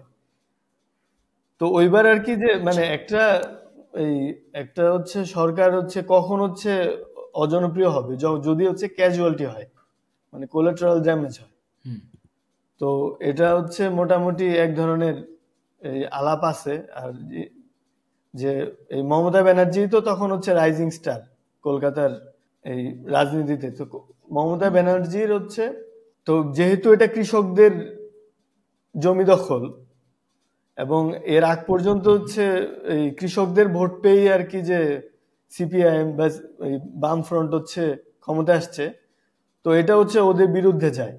তো তখন কৃষকদের পক্ষে কারাও থাকে, এই যে নকশালবাড়ির লোকজন, মাওবাদীরা। হুম তো তখন হচ্ছে মাওবাদী আর হচ্ছে মমতা এক ধরনের অলিখিত একটা জোট করে, যে ভায়োলেন্সের এই সরকার এবং হচ্ছে এই কৃষক বা আন্দোলনকারী ভায়োলেন্সের হচ্ছে বড় একটা অংশের ভায়োলেন্সকারী হচ্ছে এই মাওবাদীরা। যে এই কিছু নিউজপত্র তো পাওয়া যায় যে অন্ধ্রপ্রদেশ বা হচ্ছে ঝাড়খণ্ডের যে শক্তিশালী, ওইখানে তো মাওবাদী প্রেসেন্স আছে, মানে ওদের উপস্থিতি আছে। তো এদের সাথে যোগাযোগ করে মমতার লোকজন বা লোকাল হচ্ছে টিএমসির লোকজন, এরা হচ্ছে এদের এখানে আনার পর হচ্ছে যে বিশাল বড় ভায়োলেন্সটা হয়। তখন আর কি যে এই হুম যে শহরে এই বামপন্থীদের মধ্যে, শহরে এই যে শিক্ষিত লোকজনের মধ্যে যে সাপোর্টটা ছিল, এই যে অরুন্ধতী রায়, মহাশ্বেতা দেবী, সবাই হচ্ছে এটার বিরুদ্ধে যায়। কারণ হচ্ছে ভায়োলেন্স হইলেই মানে ওই যে লাশ পড়লে লাশের রাজনীতিতে চলে যায় বিষয়টা। এরপর আর কি এটাকে কাজে লাগায় যে তোমরা কৃষকের দল, তোমরা বলো নিজেদের তোমরা লেফটিস্ট, তোমরা আসলে কৃষকদের বিরুদ্ধে, তোমরা কৃষকদের জমি নিয়ে নিতেছো। মজার বিষয় হচ্ছে তখন হচ্ছে এরপর ইলেকশনে হচ্ছে মমতা জিতে, এবং সিঙ্গুরের জমিটা হচ্ছে এই টাটার জমিটা, টাটার ন্যানো ফ্যাক্টরির জমিটা এটা বাতিল করে দেয়। এবং এই মজার ব্যাপার কোনটা বললাম, যে এই গত 1 মাস আগে হাইকোর্ট, সুপ্রিম কোর্ট, ভারতের সুপ্রিম কোর্ট এই টাটার পক্ষে রায় দিচ্ছে যে হুম। জমি হচ্ছে ওদের পাবে। আচ্ছা, তো এইসব বিষয় এখন হচ্ছে ফ্যাক্টর একটা বিষয় করছে। হচ্ছে যে আপনি মহাশ্বেতা দেবীর কথা বললেন না, হ্যাঁ, মহাশ্বেতা দেবী কিন্তু কখনোই খুব বেশি পজিটিভ ছিলেন না সিপিএম এর ব্যাপারে। আপনি যদি ওনার উপন্যাস টুপন্যাস দেখেন, মানে ওনার সবসময় সিম্পেথি ছিল হচ্ছে ওই নকশালপন্থী লোকজনের উপর, এবং নকশালপন্থী লোকজন সবসময় হচ্ছে তুলনামূলক এনটি সিপিএম একটা পজিশন বজায় রাখছে, কারণ তারা মনে করতো যে সিপিএম হচ্ছে ইন্দিরা গান্ধীর যে কংগ্রেস, মানে নন ডেমোক্রেটিক যে কংগ্রেস, সেই কংগ্রেসের খুবই পেয়ারা বান্দা, এরকম একটা বিষয় তাদের মধ্যে ছিল, এরকম একটা আইডিয়া ছিল। এবং ওই আরো যত ছোট ছোট বামপন্থী দল আছে, যাদের কিছু আবার লেজুর হচ্ছে বাংলাদেশে পাওয়া যায়, যেমন সুসি নামে একটা দল আছে ইন্ডিয়াতে, হ্যাঁ, এরা হচ্ছে এককালে সিটও পাইছে। খুবই অবিশ্বাস্য হলো সত্য যে 2004 সালে তারা সাকসেসফুলি সামহাউ একটা এমপিও পাইছে ইন্ডিয়াতে। তারা হচ্ছে, তারাও সবসময় এক ধরনের এই N T CPM, N T left block একটা জিনিস বজায় রাখছে। আচ্ছা, তো বিষয়গুলো মানে আমি জানি না আসলে, একটা হচ্ছে এইটা, আরেকটা হচ্ছে যে মানে আমার কাছে জাস্ট মনে হইলো আর কি, যে আপনি যখন আমি বললেন যে মহাশ্বেতা হ্যাঁ দেবীরা হচ্ছে তৃণমূলের পক্ষ নেন, আমি বলি আমার কাছে মনে হলো যে ওনারা আসলে অনেকদিন ধরে সুযোগের অপেক্ষায় ছিলেন তিনুর পক্ষ নেওয়ার। তিনু হচ্ছে জাস্ট টু লেট ঢাকাবাসী নো যে তিনু একটা আদর ভরা জিনিস অ্যাপারেন্টলি। আমি যখন প্রথম কলকাতায় যাই আমি খুবই অবাক হয়ে দেখেছি তারা হচ্ছে বলতেছে যে এবারের ভোটটা তিনুকে দিয়েছি। এই যে মানে এই বিষয়গুলা, তাদের যে অদ্ভুত কথা বলার ধরন, যেটা ঢাকায় আপনি পাবেন না। ঢাকার কোনো মানুষ কোনদিন বিএনপিকে ভোট দিলে কোনো এককালে বলবে না যে বিনুকে ভোট দিয়েছি এবার, বা আওয়ামী লীগকে ভোট দেখে বলবে না যে আমুকে ভোট দিয়েছি বা আম্মুকে ভোট দিয়েছি। আম্মুকে ভোট দিয়েছি বলতে পারতো কিন্তু তাও বলে না, কিন্তু তিনুকে ভোট দিয়েছি ইজ কোয়াইট কমন। এবং আরেকটা বিষয় আমি খুবই অ্যানেকডোটাল এভিডেন্স, সত্য এভিডেন্স না, কিন্তু কলকাতায় আমি যত লোকজনকে বিশেষ করে একটু মানে কথা বলতে গেছি যত লোকজনের সাথে, তাদের খুব পপুলার একটা আলাপ হচ্ছে যে, এবং অঞ্জন দত্ত এটা বলবেন না কারণ ওনার তো আসলে এখন অডিয়েন্সটাই ঢাকায়, ঢাকাতে ওনাকে 3,000 টাকা 4,000 টাকা খরচ করে মানুষ দেখে, কলকাতায় কেউ তোকে দেখে না। কিন্তু কলকাতার লোকজনের খুবই কমন একটা আলাপ হচ্ছে যে ঢাকা অনেক এগিয়ে গেছে না, তোমরা অনেক কিছু করে ফেলেছো তাই না, তোমরা নাকি, মানে এটা কিন্তু খুব অদ্ভুত কারণ ঢাকায় যখন ফ্লাইওভার ছিল না, কলকাতায় তখন ফ্লাইওভার হয়ে গেছে। ঢাকার লোকজন যখন মেট্রো রেলের কথা ভাবেও নাই তখন কলকাতা মেট্রো রেল, 90 সালে নাকি কলকাতায় মেট্রো রেল আছে, ভাবা যায় না 90 সালে ঢাকায় কিছু নাই। কিছু 90 সালে মতিঝিলে কোনো বাস নাই, মতিঝিল খালি, আমরা ছবি হ্যাঁ দেখি ছবি দেখি। এবং আমরা বলি যে 90s কিডস কত ভালো সময় পাইছে। কলকাতার 90s কিড মেট্রোতে চড়ে, এবং সেই কলকাতার লোকজন এখন বলে যে ঢাকা অনেক এগিয়ে গেছে। এখন কোন ফ্যাক্টরে আগাইছে আমি জানি না। আমি তাদেরকে সবসময় বলি যে ঢাকা তো অনেক ক্যাপিটালিস্ট হয়েছে, এটা সত্য। ঢাকা এয়ারপোর্ট থেকে বাইরে হলে বাসায় পৌঁছতে লাগে 5 ঘন্টা। এইটা আগানো কিনা আমি জানি না কারণ আমি তো জামে আটকে এসেছি। কিন্তু কলকাতার লোকজনের একটা ধারণা তৈরি হয়েছে যে বাংলাদেশ হচ্ছে ইকোনমিক্যালি তাইওয়ান বা সিঙ্গাপুর, আমাদের এমপি সাহেবরা যেগুলো বলেন, দে সামহাউ বিলিভ ইট। এবং আপনারা দেখছেন কিনা জানি না, কলকাতার লোকজন বিজেপিকে ভোট দেখ আর তৃণমূলকে ভোট দেখ এবার, তারা কিন্তু মনে প্রাণে সবাই আসলে আওয়ামী লীগকে ভোট দেয়। মানে কলকাতার লোকজনকে যদি আপনি জিজ্ঞেস করেন যে বাংলাদেশে কার ক্ষমতায় থাকা উচিত, এটা আমি প্রথম জিজ্ঞেস করছিলাম 18 সালে, শেষ জিজ্ঞেস করছি 23 সালে। দ্যাট ইন কন্টে হিন্দু হোক আর মুসলমান হোক, যেমন ধরেন এগুলো সবই অ্যানেকডোট, এগেন আমি এটার কোনো স্ট্যাট দিতে পারবো না, কিন্তু আমাকে কলকাতার মুসলমান ট্যাক্সি ড্রাইভার বলছে, ধ্রুবদার হয়তো মনে আছে, ধ্রুবদা তখন কলকাতায় ছিলেন, আমাকে বলছে যে তোমাদের তো দুটো জিনিস বলছে, একটা হচ্ছে আমাদের নাকি উঠতে বসতে ঘুম থেকে উঠে জিন্নাকে সালাম ঠোকা উচিত। আমি এগুলো বলতেছি কারণ আছে, কারণ এগুলো আসলে কলকাতার ইলেকশনের জন্য রিলেভেন্ট টু সাম ডিগ্রি। কেন আমি বলতেছি, সে আমাকে বলছে যে তোমাদের উঠতে বসতে জিন্নাকে সালাম ঠোকা উচিত, কারণ জিন্না হচ্ছে তোমাদের বাঁচিয়ে দিয়েছে সামহাউ, জিন্নার কারণে নাকি আমরা বেঁচে গেছি, ডিটেলে যাব না। দ্বিতীয়ত আমাদের নাকি উঠতে বসতে শেখ হাসিনাকে সালাম ঠোকা উচিত, কারণ তিনি ওই 20 লক্ষ রোহিঙ্গাকে আশ্রয় দিয়েছেন। ভেতরের রাজনীতি যাই হোক, পশ্চিমবঙ্গের লোকজনের মধ্যে আমি মুসলমানদের মধ্যে এটা দেখছি, হিন্দুদের মধ্যে আমি আবার উল্টাটা পাইছি। হিন্দুরা আমাকে অ্যাট ওয়ান পয়েন্ট 2018 সালে একজন বোটানি শিক্ষক আমাকে সাজেস্ট করেন, একজন তরুণ বোটানি শিক্ষক। আপনি অন্ধকার হয়ে গেলেন কেন? দেশে তো উন্নয়ন চলছে। এগুলো কিন্তু কলকাতার লোকজন জানে না, এগুলো কিন্তু কলকাতার লোকজন জানে না। আচ্ছা, এবং 18 সালে সে আমাকে সাজেস্ট করে যে তুমি হচ্ছে ইয়ে পড়ে দেখো। আপনাদের মনে আছে একটা লোক ছিল, মারা গেল পরে, ছাত্রলীগের নেতা, শাকিল। কবিতা লিখতেন, উনি আমাকে মাহবুবুল আলম শাকিলের আচ্ছা। কবিতা পড়তে বলছিলেন। এবং সেই কবিতা দুটো লাইন আমার এখনো মনে আছে। সেই দুটো লাইন হচ্ছে, রাধা গোবিন্দের মন্দির পেরিয়ে এসে বলো কবুল। এবং তিনি আমাকে বলছিলেন যে তুমি আমাকে বলো এরকম কবিতা কেউ লিখতে পারবে, রাধা গোবিন্দের মন্দির পেরিয়ে বলছে কবুল।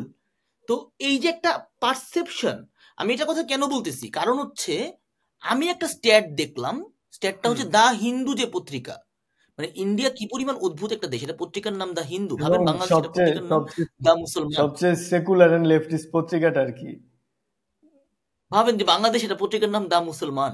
তো ওদের একটা 19 সালের আমি হচ্ছে ইয়ে দেখতেছিলাম, স্ট্যাট দেখতেছিলাম 14 আর 19-এ, এটা হচ্ছে গভর্নমেন্ট থেকে পাওয়া স্ট্যাট, যে ওবিসি মানে যারা হচ্ছে ব্যাকওয়ার্ড কাস্ট কিন্তু দলিত না, তাদের মধ্যে বিজেপিকে ভোট দেওয়ার পরিমাণ বাড়ছে 3 গুণ। 21% ভোট দিত বিজেপিকে, 65% 19 সালে ভোট দিচ্ছিল। দলিতদের মধ্যে এই ভোট দেওয়ার পরিমাণ বাড়ছে আবারও 3 গুণ। 20% ভোট দিচ্ছিল 14 সালে বিজেপিকে, 19 সালে 61% ভোট দিচ্ছে। শিডিউল ট্রাইব এটা বাড়ছে 6 গুণ। মুসলমানদের মধ্যে এটা 2 গুণ বাড়ছে, মুসলমানরা 2% বিজেপিকে ভোট দিচ্ছিল, 4% দিচ্ছিল। এই মুসলমান কারা আমরা জানি না, কিন্তু স্ট্যাট বলতেছে এরকম মুসলমান আছেন। সবার মধ্যে 3 গুণ পরিমাণ বাড়ছে ভোট দেওয়া। তাহলে তৃণমূল কাদের ভোট পায়? তৃণমূলের ক্ষেত্রে ভোট আসলে খুব একটা কমে নাই, হিন্দুদের মধ্যে জেনারেলি ভোট কমে নাই, আপার কাস্টের মধ্যে ভোট খুব একটা কমে নাই, অর্থাৎ দেখা যাচ্ছে 38 থেকে 31 হয়েছে, অর্থাৎ কিছু ভোটার গেছে, কিন্তু সেটা সব ভোটার না। মূল ঘটনাটা হচ্ছে যে কংগ্রেসের যত ভোটার, বামের যত ভোটার, আপার কাস্টে, দলিতে, শিডিউল ট্রাইবে, সবাই মাইগ্রেট করছে বিজেপির দিকে। এবং একই সাথে মুসলমানদের যত ভোটার 40% ছিল 14 সালে, সেটা 19 সালে হয়ে দাঁড়ায় 70%। জাস্ট ইমাজিন, 40% থেকে 70%। সো মুসলমান ভোটাররা সবাই চলে গেছে বিজেপির, মানে বিজেপি তো না, তৃণমূলের দিকে। আর বাকি সব ভোটার এক পাল্লায় হয়ে, এক গাঁটটি নিয়ে চলে গেছে হচ্ছে বিজেপির দিকে। এবং এরা কিন্তু কেউ, আমরা যেটা বারবার বলি সেকুলার সেকুলার, এরা কিন্তু কেউ নন সেকুলার না। তো 34 বছর বামদেরকে ভোট দেওয়ার জন্য মানে নন সেকুলার হওয়া জরুরি না। সেকুলার যে বড় কথা, যেটা পশ্চিমবঙ্গের একটা কমন আলাপ, সেটা হচ্ছে তারা প্লুরালিস্ট, তারা সবাইকে নিয়ে থাকতে চায়, এরকম একটা আলাপ। এরা যথেষ্ট প্লুরালিস্ট। পশ্চিমবঙ্গ হচ্ছে one of those few states যেখানে গরু কুরবানি হয়, মানে দেওয়া যায়, আইনত সিদ্ধ, আন্ডার সার্টেন সার্কামস্ট্যান্সেস, এবং বাফেলো খাইলে কেউ মেরে ফেলে। থ্যাঙ্কস টু মানে পশ্চিমবঙ্গে 25 বছরের বাম রাজনীতি। সেটা আপনি থ্যাঙ্কস টু বলতে পারেন, বা বলতে পারেন যে এটার প্রোডাক্ট ছিল 34 বছর বামরা ক্ষমতায় থাকা। কিন্তু মূল পয়েন্টটা হচ্ছে যে এত কিছু হওয়ার পরেও ওরা বিজেপিকে ভোটটা দেয় কেন? কারণ ওরা বিশ্বাস করে, despite having a metro rail in 1990s and despite having the first IIT in India, Kharagpur, Kharagpur তো ইন্ডিয়ার প্রথম আইআইটি, মানে প্রথম বুয়েট সাবকন্টিনেন্টের, সেটা খোলা হয়েছে পশ্চিমবঙ্গে। এত কিছুর পরেও তারা বিশ্বাস করে যে তাদেরকে হচ্ছে এক ধরনের, মানে এটা হচ্ছে এক ধরনের ফেক ক্রাইসিসও হইতে পারে। কারণ আমি একই ক্রাইসিস বাংলাদেশের অনেক মুসলমানের মধ্যেই দেখি, মানে যে আমরা মুসলমানরা কেন পিছায় আছি। মানে বাংলাদেশের মুসলমান যদি পিছায় থাকে, বাংলাদেশ আসলে আগায় আছে কে? যে আগায় আছে সেও কি কোনো সেন্সে মুসলমান কি না? এই কোশ্চেনগুলো তো জরুরি। তো পশ্চিমবঙ্গের একটা কমন না বিশ্বাস হচ্ছে যে তাদেরকে ফেলে চলে গেছে সবাই, পুরা ইন্ডিয়া তাদেরকে ফেলে তত্তর করে আগায় গেছে। হুইচ কুড বি ট্রু, হয়তো ইন্টারনেট আসার পর এটা হয়েছে, কিন্তু এটা তো পুরা পিকচার না। কারণ পশ্চিমবঙ্গে তো আসলে জিনিসপত্র হয় না, এটা সত্য না। মানে এটা বাম আমলে হয়েছে কিনা আমি জানি না, বা আমরা করছে কিনা আমি তাও জানি না। যেই বামরা গুন্ডা বলতে পারে, তারা হয়তো অনেক ভালো কিছু করতে পারে। এই বাম বাংলাদেশের বাম না, just to let our audience. এটা আসলে হচ্ছে আমার অবজারভেশন আর কি, আমি বলতে পারি। সেটা হলো হচ্ছে যেটা মানব বলল একটু আগে, যে সেকুলার বা হলো হচ্ছে একটা দীর্ঘদিন বা বামরা ছিল দীর্ঘ সময় ধরে, একটা সেকুলার রাজনীতির চর্চা ছিল ওখানে। কিন্তু পশ্চিমবাংলা কি আদতে সেকুলার? এটা আমাদেরকে ভাবতে হবে। কারণ আমার অবজারভেশন, আমি বলিনি, তারপরে হচ্ছে মানব চাইলে কিছু যোগ করতে পারো। সেটা হলো, আমার অবজারভেশনটা হলো, আমরা যদি কোনো ফিল্ম মেকার দেখি, সেখানেও হচ্ছে চ্যাটার্জি, মুখার্জি, গাঙ্গুলি বা এরকম কেউ। যদি আমি রাইটার দেখি, সেটাও হচ্ছে কোনো ত্রিবেদী, বা হইলো হচ্ছে যদি আমি কোনো ইয়া দেখি, যে কোনো কিছু, যেন অ্যাক্টর দেখি, অ্যাক্ট্রেস দেখি, সবই উঁচু উঁচু হচ্ছে, যেটাকে বর্ণ হিন্দুর সবই বলতে চাচ্ছি। এখন একটা জায়গায় যদি 80% 70% হয় আর বাকিরা কায়স্থ হয়, কোনো শিলকে তো আমি দেখি না কোথাও। আমি ছোট উদাহরণ দিই, আমি গথেনবার্গ ইউনিভার্সিটিতে পড়ালেখা করি, সুইডেনে। এখানে কলকাতার অনেক ছেলে পেলে পড়ে, পশ্চিমবাংলার। ইভেন আমরা বলতে গেলেও পশ্চিমবাংলা বলি না, ওরা ব্র্যান্ডিংটা এমনভাবে করেছে পশ্চিমবাংলার, সেটা হলো ওটা হয়ে গেছে যে কলকাতা। সো সবকিছু কলকাতার মধ্যে, পশ্চিমবাংলার অন্যান্য জায়গায় যে কি অবস্থা আমরা জানিও না আর কি। তো সেই কলকাতার থেকে যেসব ছেলে পেলে এই বিদেশে পড়তে আসছে, বিদেশে পড়তে আসা তো, মানে আমি বলছি না যে হচ্ছে এটা নিয়ামক, যে একটা হায়ার স্টাডিতে আসা, যদি আমি এটাকে নিয়ামক হিসেবে দেখি, সেই নিয়ামকে সবার হচ্ছে কেন পদবী, মুসলমান তো নাই, যেখানে 30% মুসলমান, তারা কেউ বিদেশে পড়তে আসে না, তারা কেউ সরকারি চাকরি করে না। আচ্ছা বাদ দিলাম, মুসলমানরা পড়ালেখা করে না, মূর্খ হয়তো বা, তাহলে হচ্ছে শিলরা কোথায়? তাহলে হচ্ছে মানে শিডিউল কাস্টের লোকজন কোথায়, যারা হলো বিদেশে পড়তে আসবে, যারা বড় চাকরি করবে, যারা সিনেমা বানাবে, যারা অভিনয় করবে, যারা বিজ্ঞানী হবে? কোথায়? নাই তো। ইভেন একটা সাহা পর্যন্ত নাই। ঠিক আছে, এক মেঘনাথ সাহা ছিল, তাও মনে হয় হচ্ছে তার সাথে অনেক ধরনের রাজনৈতিক অনেক বিষয় ছিল। ঠিক আছে, তো মানে মানে হচ্ছে এরকম কেউ না, এটা খুবই অদ্ভুত ব্যাপার। অন দি আদার হ্যান্ড আমি কোথাও কোথাও দেখেছি 5% এবং সর্বোচ্চ দেখেছি 12%। মানে 12%-এর উপরে আমি কোথাও হচ্ছে আমি দেখি নাই যে ব্রাহ্মণ সংখ্যা, মানে 20%ও না। তো এই সব 12%-এর মধ্যে থেকে সব বিচারপতি সব হচ্ছে মানে মমতা ব্যানার্জিরও শেষ একটা ব্যানার্জি, জ্যোতির পরে বসু একটা, মানে হচ্ছে এই টাইটেলের গুলাই হচ্ছে মানে বাম হোক, ডান হোক, সেন্টার হোক, সবার টাইটেলই তো হচ্ছে আমি দেখতে পাচ্ছি যে একটা নির্দিষ্ট। তাহলে এখানে সেকুলারিজমের চর্চা বা হচ্ছে জাতি ধর্ম বর্ণ নির্বিশেষে চর্চা আমি তো দেখতে পাচ্ছি না। আমি কোনোভাবেই একমত না যে তারা হচ্ছে সেকুলারিজম চর্চা করলে অন্তত এটা আমি দেখতে পারতাম না।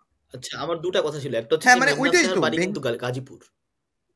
একমাত্র যে পূর্ববঙ্গের সাহাটা আপনি এক্স্যাক্টলি। পাইলেন সেটাও আসলে পূর্ববঙ্গের। আর 2 নম্বর হচ্ছে, আপনার মনে আছে কিনা জানি না, রিসেন্টলি একটা নিউজ শেয়ার করছিলাম আপনার সাথে যে কলকাতায় একজন লোক হচ্ছে মেঘনাদ বধ কাব্য পড়েন রাস্তায় দাঁড়ায় দাঁড়ায়, এবং উনি হচ্ছে মাংস বিক্রি করেন, মানে যেটাকে আমরা বলি কসাই। উনি মাংস কাটেন, মাংস বিক্রি করেন, এবং উনি হচ্ছে অরিজিনালি ম্যাথে অনার্স, এবং উনি একজন মুসলমান।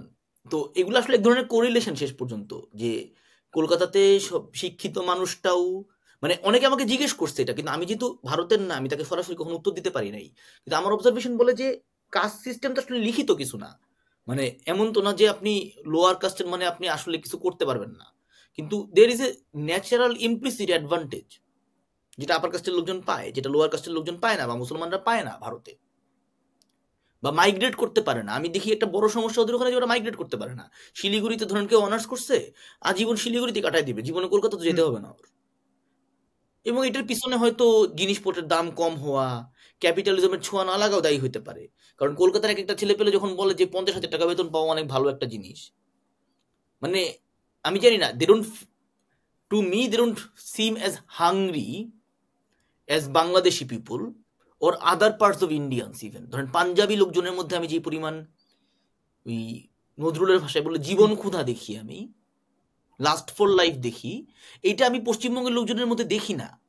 কিন্তু পশ্চিমবঙ্গের লোকজনের মধ্যে আমি এই ধরনের রিজেন্টমেন্ট দেখি, যে আমাদেরকে ফেলে চলে গেছে, আমাদের কি হবে গো, এটা দেখি। শেষ পর্যন্ত বিজেপির গোড়াটাও তো পশ্চিমবঙ্গে, মানে বিজেপি যেই পার্টি থেকে আসছে, জনসংঘ, শ্যামাপ্রসাদ মুখার্জি, আশুতোষ মুখার্জির যে ছেলে, উনিও তো জি পশ্চিমবঙ্গে। এটা বাঙালি লোক। তো পশ্চিমবঙ্গ কিছু করে নাই তা তো না, পশ্চিমবঙ্গ বিজেপিকে ও পর্যন্ত জন্ম দিছে। অথচ আমি দুটা বই পড়তেছিলাম আজকে, একটা নাম হচ্ছে দি বিজেপি, দি নিউ বিজেপি, আর একটা নাম হচ্ছে দি আরএসএস। আমরা হচ্ছে লিঙ্ক দিয়ে দিব, যদি কেউ পড়তে চান পড়তে পারেন, ফ্রিতে ডাউনলোড করেও পড়তে পারবেন যদি পাইরেসি করার ইচ্ছা থাকে। এবং এই দুইটা বইতে পশ্চিমবঙ্গ শব্দটা একটা বইতে আসছে 3 বার, একটা বইতে 1 বার। ইন্ডেক্সে পশ্চিমবঙ্গ নাই। পশ্চিমবঙ্গ কিন্তু কোনো আলাপে থাকে না আসলে ভারতে, এটা কিন্তু সত্য। এবং আর্টে থাকে। এখন সব আমি বই একটু হ্যাঁ, যোগ ধ্রুব করবো। বলো কি ও বলতেছিলাম। আচ্ছা, আমি যেটা যোগ করতে হ্যাঁ, চাচ্ছিলাম সেটা হলো যে এই যে যে যে যে এখন যে হচ্ছে বন্দে মাতরম নিয়ে হচ্ছে তাদের অনেক বলতেই হবে, না বললে হচ্ছে ভারতীয় হইতে পারবে না, বা এরকম অনেক ধরনের তাদের যে আলাপ। সে বন্দে মাতরম লিখেছিল একজন বাঙালি, এবং হচ্ছে আহ, সেই বাঙালি বঙ্কিম তার লেখা বা তার থেকে ইন্সপিরেশন কিন্তু বর্তমানে আরএসএস নেয়। হ্যাঁ, এখনো পর্যন্ত নেয়। হ্যাঁ, তো আর একটা ব্যাপার আমি যেটা বলছিলাম যে এই যে 47-এর ব্যাপারটা, 47 নিয়ে হচ্ছে জয় চ্যাটার্জির একটা বিখ্যাত বই আছে, ঠিক আছে? দুইটা বই আছে আর কি, একটা হলো স্পয়েল অফ পার্টিশন মনে হয়, সেটা হচ্ছে পরে লেখা, আর একটা হলো হচ্ছে ভারতের বাংলা বিভাগ নিয়ে তার যে আলাপ ছিল, সেখানে কিন্তু সে দেখাচ্ছে যে বাংলার মধ্যে বাংলা যে ভাগ হলো, যে এলিগেশনটা হলো দেওয়া হয় হচ্ছে, মানে এলিগেশনটা দেওয়া হয় অবশ্যই ওপার থেকে, মানে পশ্চিম বাংলা থেকে, যে এলিগেশনটা আসে হচ্ছে মুসলমান মনে হয় ভাগ করলো, কিন্তু সে দেখিয়েছিল মুসলমান কিন্তু ভাগ করে নাই। বাংলা ভাগের জন্য অন্যতম কারণটা হলো ভদ্রলোকের সাম্প্রদায়িক রাজনীতি। এখানে ভদ্রলোক বলতে যে তিনি যেটা ব্যবহার করছেন, আমি দর্শকদের জন্য বলে রাখি, জয় চ্যাটার্জির এটা পিএইচডি থিসিস ছিল, তিনি যখন কেমব্রিজ বিশ্ববিদ্যালয়ে পড়ছিলেন তখন। তিনি বোধহয় এখন সেখানেই পড়াচ্ছেন। তিনি এর আগে দিল্লি স্কুল অফ ইকোনমিক্সে পড়ালেখা করেছেন। তো তার হচ্ছে যে আলাপ, সেখানে কিন্তু সে বারবার বলার চেষ্টা করেছে যে কিভাবে যে হচ্ছে এই ভদ্রলোকের সাম্প্রদায়িক রাজনীতির কারণে তাদের যে হলো হচ্ছে তারা যে তাদের এই এলিট শ্রেণী যে তাদের কাছ থেকে সম্পদ হারাই যাচ্ছে আস্তে আস্তে, তাদের আর ক্ষমতা টিকে থাকছে না, কৃষকদের হাত থেকে চলে যাচ্ছে, মানে তাদের হাত থেকে কৃষকদের হাতে চলে যাচ্ছে, তারা দেখতে পাচ্ছে। এই ভয়টা থেকেই তারা বাংলা ভাগের ব্যাপারে আগ্রহী ছিল বা তারা এই ভয়টা পাচ্ছিল।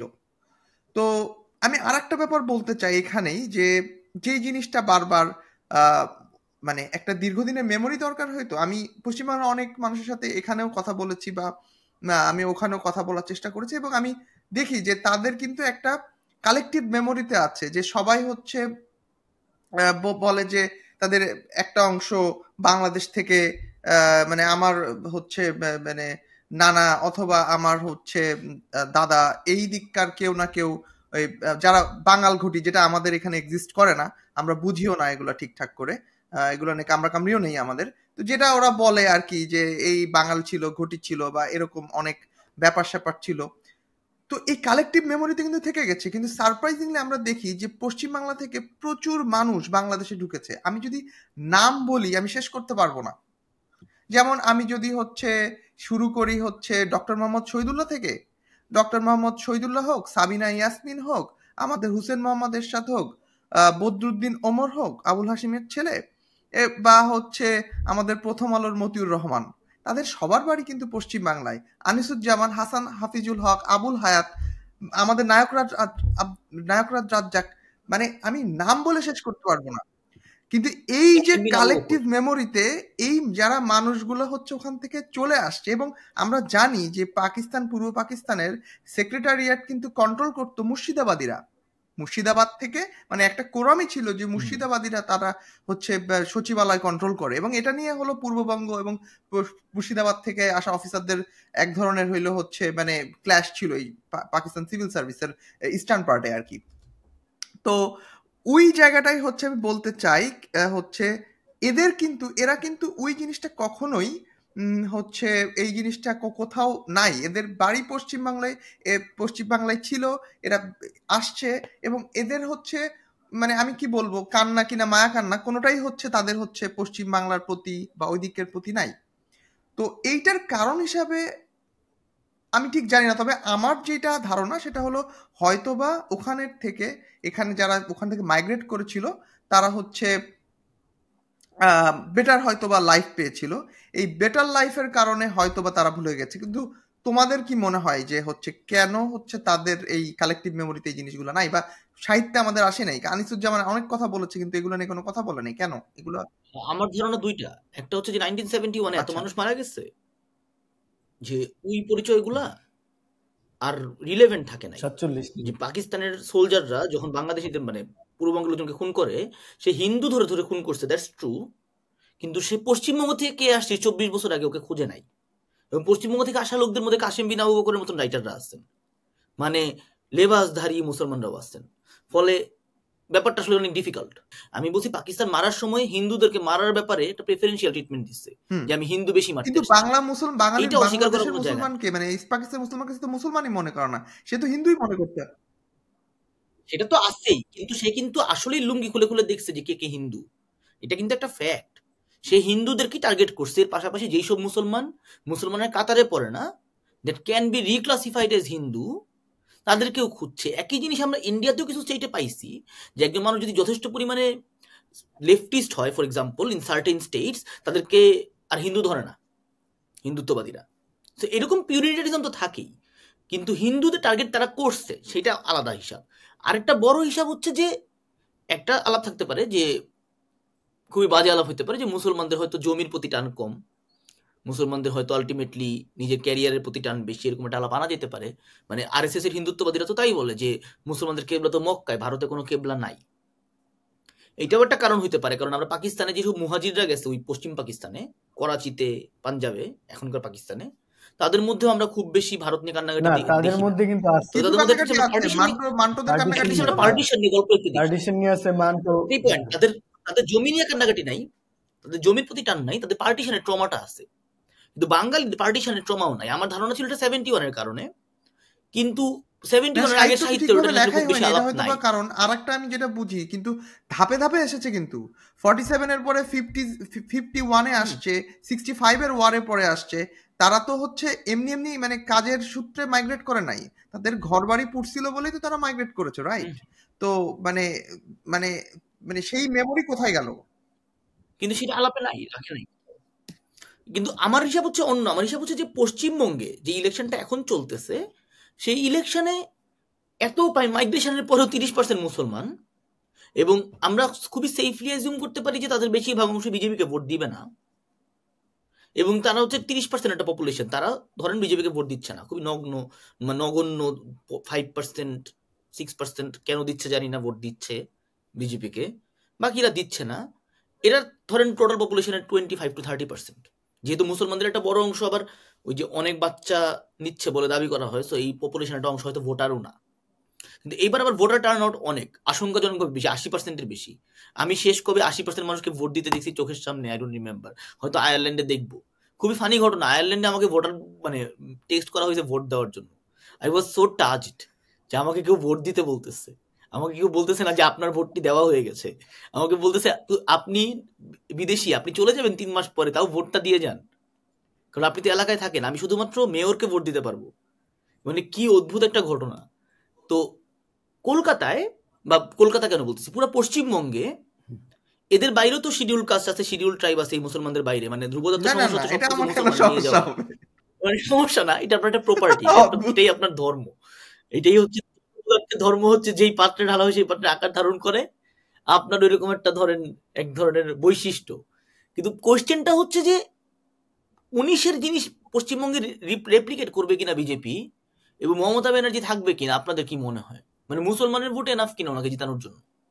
আমার মনে হয় মুসলমানের আচ্ছা ভোট এনাফ কিনা সেটা হচ্ছে বড় কথা মমতা, মানে মমতার ব্যাপারটা হলো মমতা হচ্ছে সব ধরনের মানে সে মানে একটু আগে যে আমরা কথা বলছিলাম যে মমতা হলো হচ্ছে সে উর্দু গানেও হচ্ছে মানে উর্দু গানের গায়ককে সে হচ্ছে পাকিস্তানকে নিয়ে এসে গান গাওয়াইতে পারে, সে শিডিউল কাস্টের সাথে হইলো হচ্ছে মানে হচ্ছে নিচু বর্ণের হিন্দুদের সাথে বসে ভাত খেতে পারে, আবার হলো হচ্ছে মুসলমানদের জন্য আবার টুপিও দিতে পারে, মানে সে সবকিছু করে। পপুলিস্ট লিডার হিসাবে সে আসলে তার কোনো হচ্ছে ইডিওলজি, কোনো এথিক্স বলতে কিছু নাই।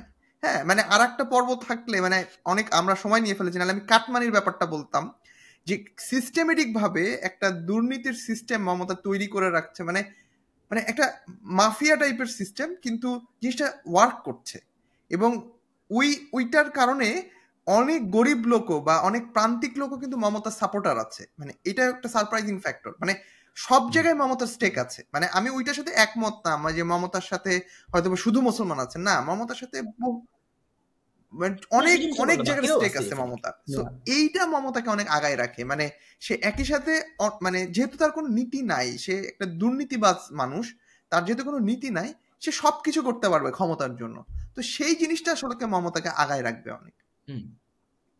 এটাই আমার প্রেডিকশন, মমতাই আসবে আর কি। আচ্ছা, আমি একটু অপটিমিস্টিক, যেহেতু আমি হচ্ছে এই যে বামদের নিয়ে বললাম। তবে ঝামেলাটা হচ্ছে মানে বামরা যে দুই দুই দুই কারণে হচ্ছে পিছাইছে, যে ওদের একটা বেস ছিল যে মুসলিম ভোট, আর একটা ছিল যে প্রান্তিক কৃষক।